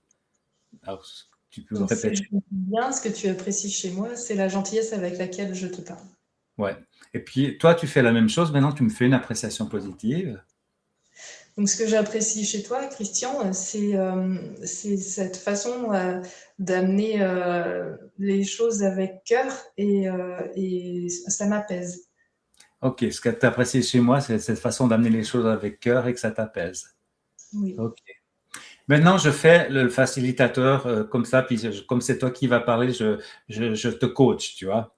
Et puis, je te dis, ce sujet est important pour moi parce que le sujet du mari qui part fâché, qui rentre fâché. Ce sujet est important pour moi parce que ça me trotte après toute la journée, ça m'inquiète. Je me dis qu'est-ce que j'ai fait de mal. Je me dis qu'est-ce que j'aurais pu faire autrement. Je me mets en faute finalement et ça me ronge. Et si ça traîne quand je reviens le soir et puis qu'il est encore fâché, je ne sais pas forcément comment l'aborder. Je me Mm. sens, je me sens dans un état de culpabilité. Il y a Oui. quelque chose de cet ordre-là. Mm. Dans l'exercice, dans le dialogue, la personne qui est ton mari devrait répéter ce que tu dis, tu vois. Comme tu as dit beaucoup de choses, on peut faire comme ça et puis on sélectionne, tu vois. Comme ça, on peut répéter plus facilement. L'idée, c'est d'aller jusqu'au fond de ce que tu as à dire. Je veux dire, ce qui me blesse, l'impact que ça a pour moi, la conséquence que ça a pour notre couple, un souvenir d'enfance qui me rappelle ça, où j'ai vécu la même chose, d'où ça vient, qu'est-ce que j'aurais aimé dire à l'époque, de quoi j'ai besoin maintenant. On va jusqu'à ce que tu aies tout dit, tu vois, vraiment par rapport à ça. Je vais juste couper, j'ai un téléphone. Jusqu'à ce que tu aies tout dit. Et puis ton conjoint va répéter, répéter, répéter. Parce que l'idée de répéter, c'est extrêmement fatigant parce que ça demande une concentration. Mais quand on se prend le bec, en général, quand ton conjoint te dit quelque chose, tu es déjà en train de préparer la réponse dans ta tête. Et souvent une réponse fulgurante, un truc comme ça, puis ça part. Tu décides d'écouter, donc ça, on appelle ça l'amour conscient, tu décides d'écouter et de répéter. Puis après, je vais demander à ton conjoint de faire un résumé de ce que tu as dit. Comme ça, toi, tu entends ce que tu as dit, puis ça te permet peut-être de dire, ah, mais c'est pas vraiment ça que je voulais dire. Et puis, de nouveau, on est allé le plus profond. Alors, on va aller encore le plus profond dans la compréhension, dans ta propre compréhension de ton histoire, tu vois. Et puis, ton conjoint, il est curieux de ton histoire. Il vient regarder comment ça se passe chez toi. Et puis, après, une fois qu'on a fait tout ça, le résumé, le conjoint va dire, eh ben, Marie, je fais le conjoint, Marie, je comprends compte tenu de ta sensibilité, j'invente, hein, compte tenu de ta sensibilité, je sais un peu l'histoire, maintenant que je sais un peu l'histoire de ta famille, etc. Je comprends que quand je pars fâché, tu sois inquiet toute la journée, tout ça. Je comprends. Et puis après, c'est l'empathie. Et puis, ben, j'imagine que quand c'est comme ça, tu te sens un peu perdu. Puis là, tu peux dire, oui, oui, tu m'as bien compris ou non, j'aimerais que tu, attends, voilà. Je vais couper ça, je suis désolé. Je comprends enfin,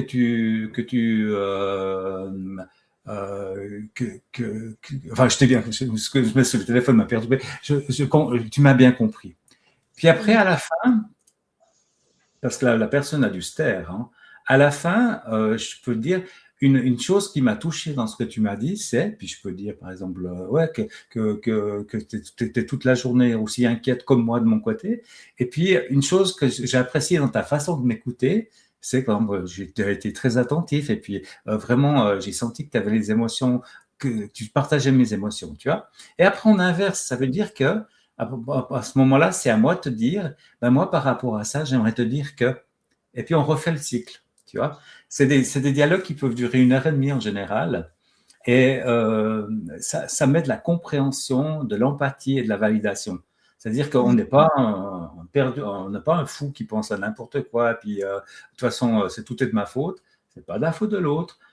Oui, 90% des disputes, elles viennent de chez nous, hein, elles ne viennent pas de chez l'autre, elles viennent de chez nous parce qu'on n'a pas exploré. Donc, le travail que tu fais avant avec ma boule et mon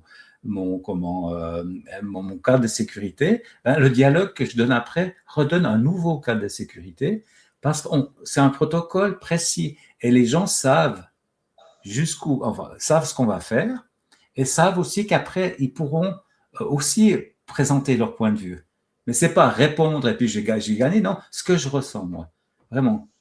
Parce que dans Imago, c'est regarder, on se regarde dans les yeux, c'est respirer. Donc, si les gens montent un peu en émotion, on les invite à mettre la main sur le cœur, par exemple, respire un bon coup, ralentir, c'est-à-dire qu'on a le temps. Le gars qui pense à 1000 choses et puis qui n'arrive pas à dire, on a le temps, juste. Moi, j'avais un gars qui mettait chaque fois 3 minutes avant de dire quelque chose et il disait quelque chose de super important. Mais si on lui coupe ces 3 minutes, il ne peut pas s'exprimer. Et puis après, lui, il partait en colère. Et puis là, quand on lui laisse ces 3 minutes, ben, il ne part pas en colère, par exemple. Voilà. Et puis ressentir. Ressens ce cas de ça. T'as vu dans les yeux de ton épouse, t'as vu l'émotion qu'elle a là, t'as vu comme c'est joli, t'as vu comme ses yeux brillent. Et puis on demande à la personne de ressentir, par exemple. Donc, c'est un peu c'est l'accompagnement que je donne moi en Imago et qui est vraiment adapté aux personnes neuroatypiques. Voilà. Ça, c'est chouette. C'est là où ça connecte aussi, parce que du coup, on revient à un moment à soi, au corps, et puis du coup, à observer cette position. J'aime aussi inviter à cette position d'observateur. Alors, observateur de soi, observateur de l'autre, et de prendre vraiment le temps, en fait, et le recul pour ça, en fait. Ça, c'est précieux. Hein. Je vois que dans nos outils, même si on va avoir des outils peut-être différents, ça se rejoint sur le fond pour ramener finalement cet état, se donner des espaces-temps, vraiment, pour pouvoir accueillir qui on est, qui est l'autre. Et oui, c'est important de se donner ça. Ça change tout dans la relation. Ouais, moi je trouve que c'est ça. L'idée, c'est d'arriver à une relation consciente. Parce qu'on dit que notre imago, c'est une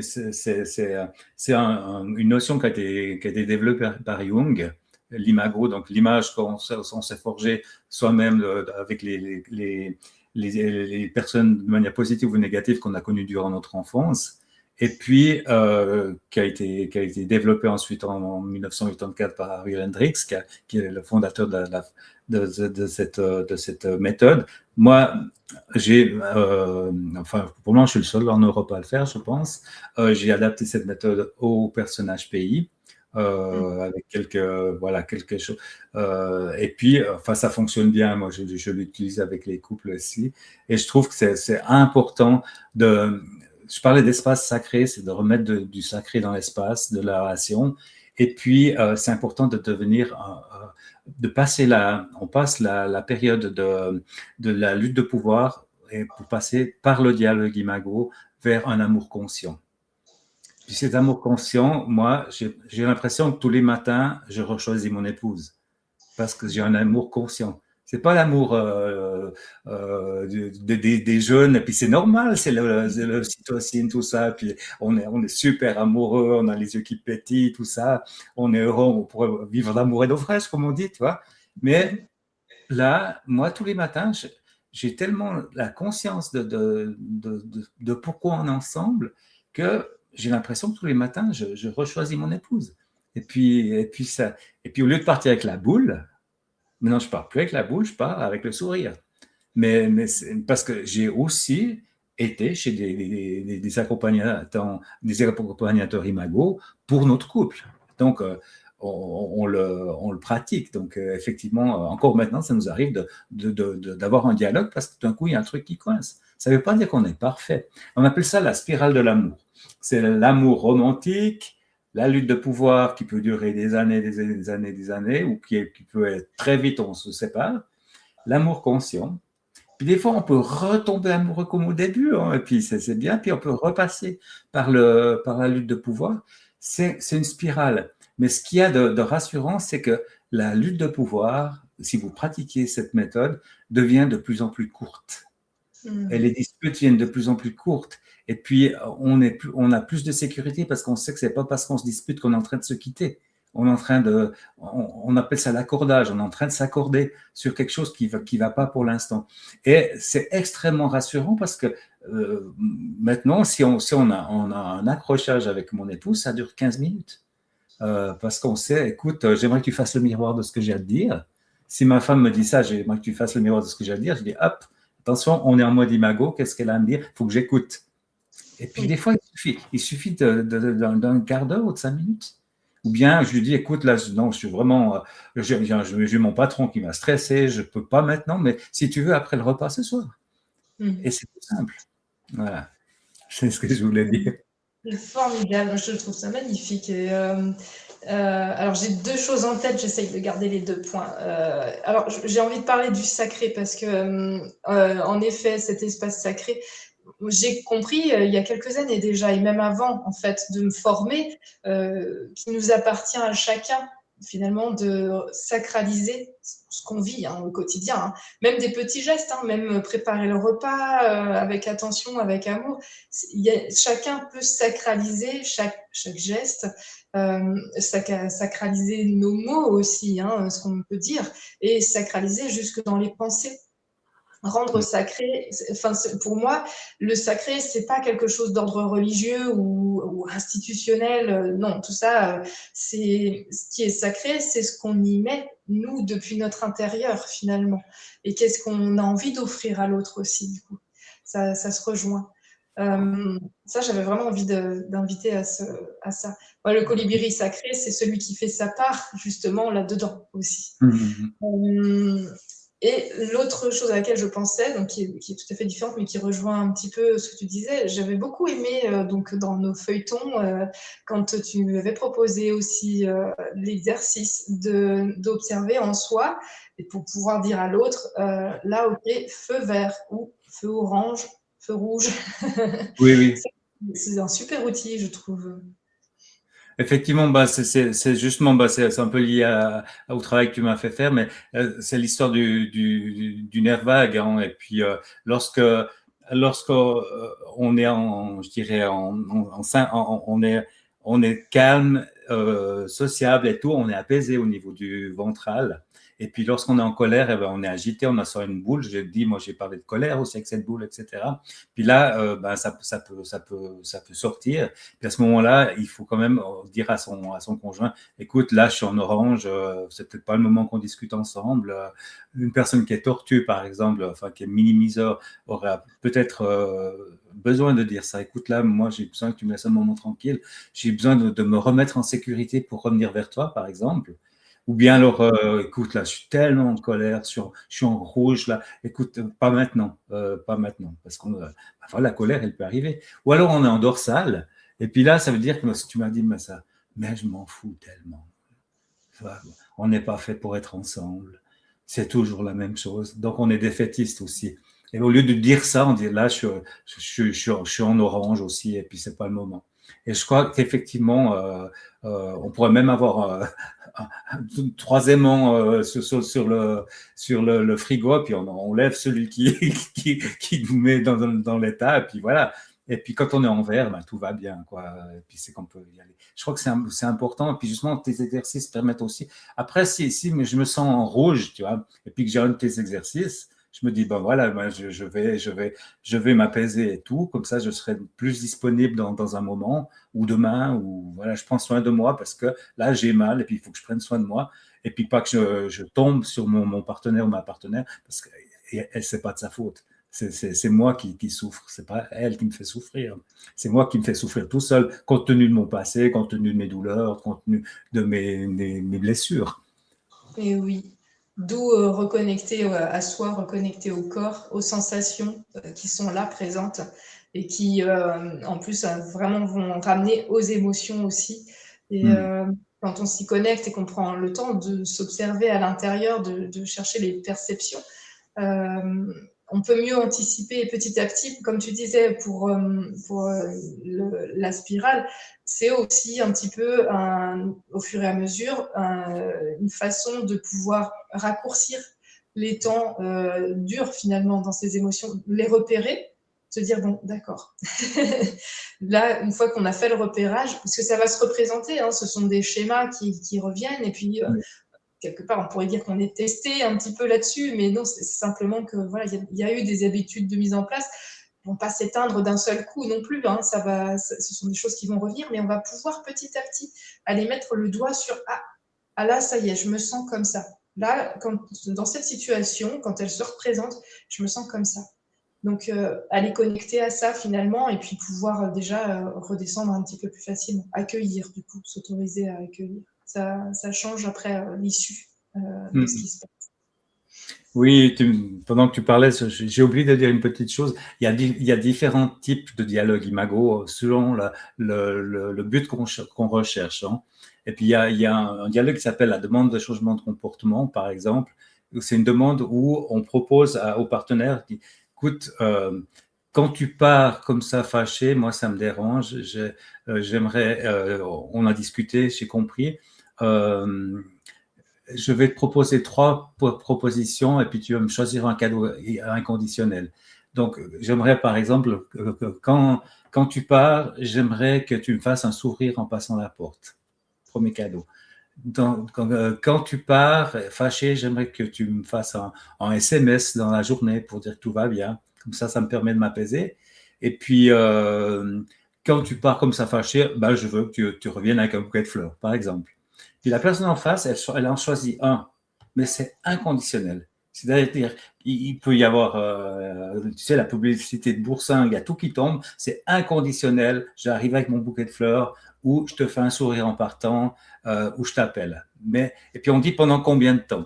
Et puis c'est des tout petits pas qu'on fait, mais ça déprogramme le cerveau aussi, comme tu as fait tout à l'heure. Ça déprogramme l'habitude qu'on a. Parce que le cerveau, il est paresseux, donc il aime bien se répéter les mêmes histoires. Même si c'est une histoire douloureuse, il aime bien se la répéter.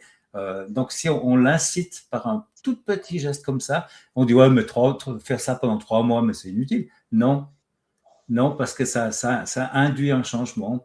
Et puis le cerveau, on rééduque son cerveau à ce moment-là. Donc Oui. j'avais oublié de le dire tout à l'heure et je trouvais important parce que vraiment, il y a des dialogues très, très, très différents. Il y a un dialogue de la gratitude, par exemple. Est-ce qu'on se dit qu'on s'aime? Est-ce qu'on se dit encore on est en gratitude l'un envers l'autre? Des fois, on ne le fait pas.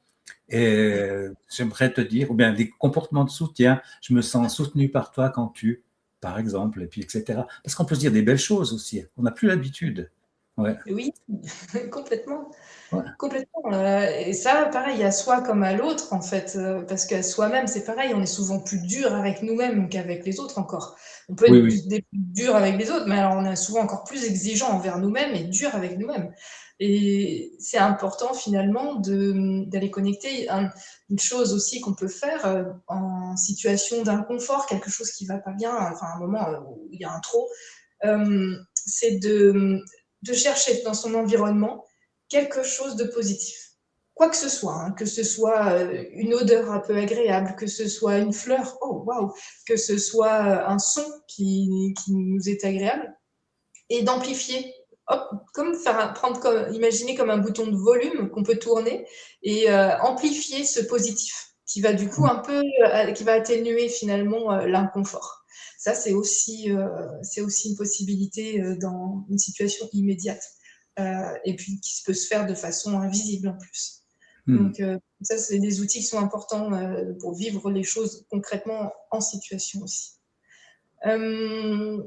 Du coup, j'avais encore un cadeau à vous Oh, proposer. Alors, la méditation que je t'ai proposée et qui permet finalement certaines choses, là, on l'a personnalisé un petit peu. J'ai enregistré une méditation avec les bruits un petit peu des animaux de la nuit, donc pour l'apaisement, et une méditation pour la connexion à soi. Et donc ça fait partie des cadeaux que je souhaite vous offrir aux personnes présentes ici. Et, et je pense qu'on peut dire que pour les cadeaux qu'on propose, eh bien, contactez-nous. Contactez-nous tout simplement, que ce soit directement sur nos profils LinkedIn, que ce soit sur d'autres réseaux, que ce soit sur nos téléphones respectifs, que ce soit par mail, sur nos sites aussi. On met tous les infos à la fin dans le générique. Alors Oui. n'hésitez pas à faire une petite capture d'écran. Ça peut vous être utile. Et puis vous nous retrouvez sur les réseaux, Oui. entre autres sur LinkedIn. C'est vrai, quand tu parles de cadeaux, moi je voulais dire aussi que la méthode, elle s'applique aussi à la famille et aux enfants. Donc on peut utiliser la même méthode avec les enfants, on peut utiliser en famille, on peut utiliser cette méthode avec un frère, une sœur avec lequel on ne s'entend pas bien. Par exemple, moi j'ai eu pendant quelques semaines 2 sœurs qui sont venues parce que ça faisait 20 ans qu'elles ne se parlaient plus et puis qui ont retrouvé le dialogue. Par exemple, j'ai un couple qui s'est divorcé, qui est venu pour rétablir le dialogue parental pour le bien des enfants. Plutôt que d'être fâchés les uns envers les autres, ils sont venus, on dit, pour nous c'est clair qu'on n'est plus ensemble, mais on a retrouvé un dialogue parental pour se mettre d'accord. Et ça, donc on peut vraiment, c'est une méthode qui peut s'adapter à plusieurs choses. Et puis, j'aimerais vous donner une astuce et aussi un cadeau qu'on peut utiliser en couple, mais surtout avec les enfants aussi. Vous savez, lorsque des fois les mots, il faut pas, c'est pas le bon moment parce que il y a les mots derrière et on a mal et puis les mots, c'est pas bon. Alors, des fois, lorsque vous avez un enfant qui est agité ou bien même votre conjoint ou votre partenaire, vous savez ces petites boules de neige là qu'on se coupe et puis après il y a la neige qui tombe. Ben, faites-le avec l'enfant. Dites, écoute, là, c'était un moment, on attend que toute la neige soit tombée. Alors, prenez une grosse boule, comme ça peut-être la neige va mettre plus longtemps à tomber. Et ça a un effet calmant sur les enfants qui est assez impressionnant.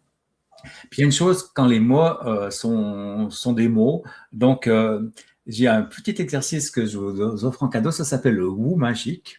Alors, qu'on va faire. Alors, si vous êtes en train de nous écouter, si vous êtes en couple, ben vous pouvez vous asseoir par terre et vous mettez dos à dos. Vraiment le dos bien appuyé contre votre partenaire. Si vous êtes seul, vous allez mettre la main sur la caméra comme ça. Et puis, voilà. Et puis, si vous êtes avec un enfant, vous faites la même chose, mais vous touchez la main de votre enfant, comme ça. Donc, si c'est un petit, vous vous mettez à genoux, comme ça, vous êtes à sa hauteur ou assise, et puis voilà.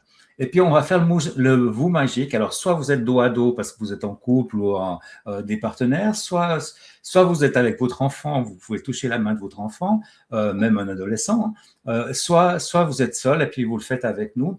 Donc, c'est tout simple, c'est un peu comme le home, mais c'est. Donc, vous allez prononcer en expirant.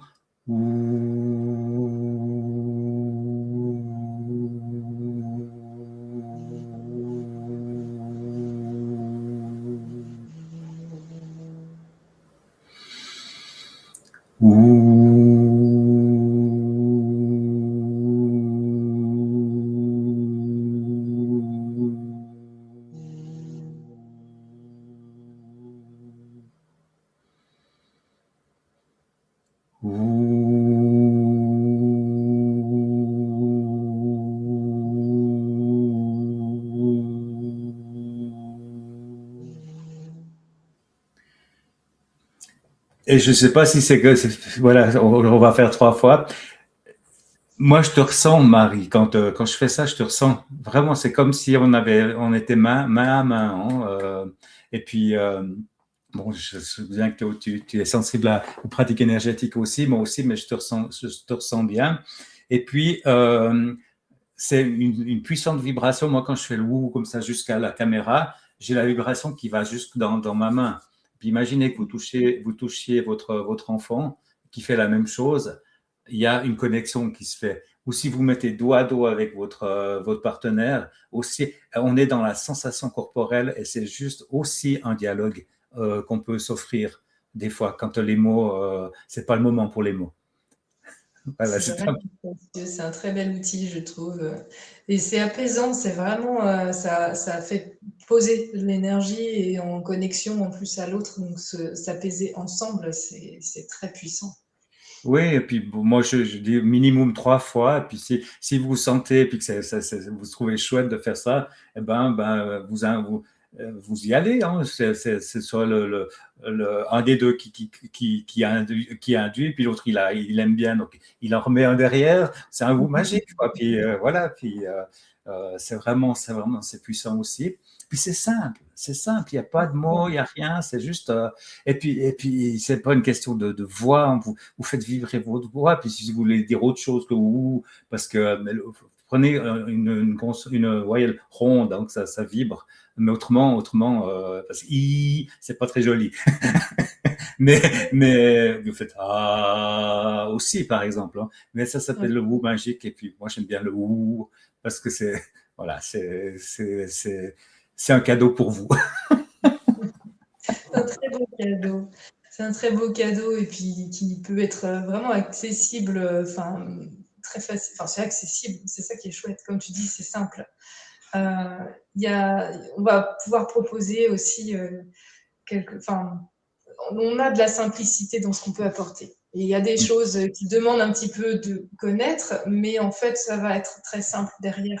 Et c'est ça qui est important, c'est créer ces rituels, ça c'est une chose, mais trouver celui ou ceux qui conviennent, et puis surtout dans la simplicité. Que ça soit le plus naturel pour vous, que ça soit que vous aimez, quelque chose que vous aimiez dans votre vie, quelque chose qui va vraiment juste être. Faut pas que ce soit une contrainte, ça sert à rien. Et tout ne correspond pas à tout le monde. Certaines choses vont plus résonner pour certains et pour d'autres, ce sera d'une autre manière. Et c'est très bien. Mais on a des outils, techniques, outils, ça, il y en a. Je suis pas sûre que ce soit la peine de tout énumérer. On vous en a fait découvrir quelques-uns. Oui, Euh, oui. on est dans l'adaptation, on comprend. Là, vous avez à faire face à deux thérapeutes quelque part qui sont concernés par les problématiques qu'on propose de résoudre en fait. On a fait le chemin. On a fait le chemin un petit peu avant vous, pour une partie en tout cas, et on vous propose quelque chose pour vous aussi sur votre chemin, et tout en ayant cette conscience d'adapter et que ce qu'on va vous proposer, ça va être adapté à vous, à votre chemin. On ne va pas vous donner Ouais. les clés qui nous ont correspondu à nous. On en connaît un paquet. Et ce qui va agir, ça va être ce qui va résonner pour vous. Et il y a du coup, de toute manière, cette empathie qui est là, enfin une forme de compassion qui est là, présente pour en fait pouvoir vous proposer des solutions et vous choisirez. Oui. Je tenais à poser ça aussi. Oui, tout à fait. Moi, de dire aussi, je regarde souvent à gauche parce que j'ai un deuxième écran, je regarde un peu sur les réseaux s'il y a des gens qui nous suivent. Donc, je vois qu'il y a des gens qui nous suivent, mais c'est vrai que c'est difficile. C'est de dire, de faire un commentaire, par exemple, parce que j'ai un problème de couple ou de dire, mais suis-je HP ou pas, parce que les réseaux sociaux, c'est ouvert à tout le monde. Donc, n'hésitez pas à nous envoyer des messages en message privé. On répondra à tous vos messages. Vraiment, vraiment, comme ça, c'est anonyme. Enfin, c'est pas anonyme, c'est confidentiel et puis on peut vous répondre parce que je comprends très bien que c'est difficile d'aborder ces difficultés comme ça devant tout le monde. Donc, le but, c'est pas qu'on se mette à nu devant tout le monde, mais n'hésitez pas à nous poser des questions, à nous mettre des vocaux, à nous mettre des messages privés. On vous répondra, soit Marie, soit moi. Et puis, on approche de la fin, là. Est-ce que tu voudrais présenter un peu le cadeau pour ceux qui sont restés jusqu'à la fin? Oui, oui, oui, avec grand plaisir. Alors, enfin, vraiment, c'est exclusif. Oui. On a concocté avec Christian une offre particulière, un double accompagnement. qu'on va pouvoir vous proposer et à tarif spécial là pour justement lancer un petit peu les choses. Vous avez une façon de pouvoir y venir en tarif découverte pour une séance déjà. Et donc, c'est un double accompagnement sur lequel on prendra, ça dure à peu près 1h30, donc 45 minutes chacun, pour pouvoir en fait vous aller sur vos problématiques de façon personnalisée et vous proposer des outils, des techniques, vous proposer notre approche tour à tour pour ce sujet de l'amour en atypie. Ça nous tenait à cœur de pouvoir vous concocter vraiment quelque chose de particulier. Et j'étais assez impatiente d'ailleurs de pouvoir en parler. Donc ce double accompagnement, alors il y a la possibilité soit de prendre simplement une séance découverte, déjà pour aborder les choses. Donc là, on vous la propose à 100 € pour le double accompagnement. Hein. C'est pas par accompagnement, c'est vraiment le double. Et puis après, alors j'ai pas retenu tous les tarifs, mais on vous les donne. Hein, tout est clair, tout est donné. On va vous proposer des petits packs de séances parce qu'on sait aussi que on peut sortir de séances. Alors il peut y avoir quelque chose de soulevé, mais il y a quelque chose qui est encore resté un peu sous le tapis. Et c'est important de pouvoir aller en profondeur dans ces choses-là. Donc, on propose des packs de 3 séances, par exemple, ou alors on aura encore un autre pack de 5 séances et pour vous accompagner vraiment dans la durée et dans la profondeur, aller dans vos problématiques. Et puis, il peut y avoir à un moment une problématique qui émerge, mais en fait, ça en cache une autre. C'est cette partie encore immergée là, de l'iceberg qui est sous l'eau. Et donc, c'est important pour nous de pouvoir vous proposer un suivi. Et quoi qu'il arrive, n'hésitez pas, si vous avez simplement des questions, que vous avez envie d'en savoir un peu plus, de savoir, enfin, quoi que ce soit, on vous répondra de toute façon. Il n'y a pas de, là, il n'y a pas de tarif. Donc, là. Tout à fait. Et de vous dire, moi, si je prends du point de vue du couple, c'est pas nécessaire d'attendre d'être en dispute, d'être dans les conflits. Pardon. Pour prendre contact avec nous. Vraiment, parce que c'est une méthode que vous pouvez utiliser, c'est une façon d'être avec les autres, c'est une façon d'être en relation, et puis vous pouvez l'utiliser avec vos enfants, vous pouvez l'utiliser avec vos collègues, par exemple. Moi, j'ai piloté souvent des réunions de famille avec des familles problématiques, en colère, et puis simplement le fait de faire le miroir, sans dire je fais imago, simplement ah, j'étais à l'école. Hein. Ah, vous êtes fâché contre moi. OK. Ah, vous trouvez que si votre enfant il n'avance pas, c'est à cause de moi. OK. Il y a des parents qui arrivent comme ça, mais simplement de faire le miroir, les gens ils baissent le ton, mais tout de suite, tout de suite. Et puis on peut de nouveau discuter. Donc c'est une méthode qui est puissante, qui est puissante. Mais n'attendez pas d'être dans les conflits pour essayer, parce que si un jour ça arrive, vous avez un outil. Vous avez une boîte à outils et puis vous avez un outil que vous pouvez utiliser, comme vous pouvez utiliser les outils proposés par Marie, de manière à anticiper peut-être des problématiques et d'arriver, parce que moi, vous dis, tous les matins, je rechoisis mon épouse. Et puis voilà, et puis peut-être que d'autres, c'est pas comme ça, mais pour moi, c'est comme ça. Mais je pense que c'est vraiment, vraiment le fait d'avoir travaillé sur cette méthode Imago, pour moi et pour mon épouse, on l'a fait ensemble. Et puis on est devenus formateurs les deux parce qu'on trouvait ça tellement beau qu'on a envie de transmettre aussi. Voilà. Est-ce que tu as... Oui, J'ai envie d'ajouter une petite chose, pardon. oui, vas-y. J'ai envie d'ajouter que, en effet, n'attendez pas pour vous explorer, que ce soit vous-même ou vous dans la relation finalement. Parce que c'est le trajet de toute une vie de toute façon. Donc même si vous vous sentez plutôt bien, alors si vous vous sentez très très bien, là on peut supposer que vous avez envie d'y rester et puis de ne pas vous inquiéter pour l'instant, ça peut venir plus tard, c'est possible. Ou alors peut-être simplement que vous pensez à quelqu'un aussi. Hein. Avec plaisir aussi, hein, parlez-en autour de vous et ça peut aider, hein, ça peut vraiment aider. Et d'inviter à explorer, s'explorer soi et s'explorer dans la relation à l'autre et explorer la relation avec l'autre. Ça, ce sont des choses aussi qu'on propose là-dedans. Hein. C'est vraiment... on va pas s'arrêter à une façon, vous avez bien compris, hein. Voilà, pensée en arborescence, complexe, multiple, mais tout est là dans un ensemble cohérent finalement. Oui, et puis là, notre live, il est aussi enregistré sur YouTube. Donc, si vous pensez à des gens, ben, dites-leur d'écouter leur live. Pour le moment, c'est la chaîne, elle est à mon nom, en Christian Terola, mais voilà, c'est pour Marie et moi. Donc, vous pouvez conseiller à quelqu'un de nous écouter. Comme ça, bah déjà de profiter de nos cadeaux de méditation, du Ou magique, c'est déjà des cadeaux pour les gens qui écoutent, et puis avoir nos coordonnées.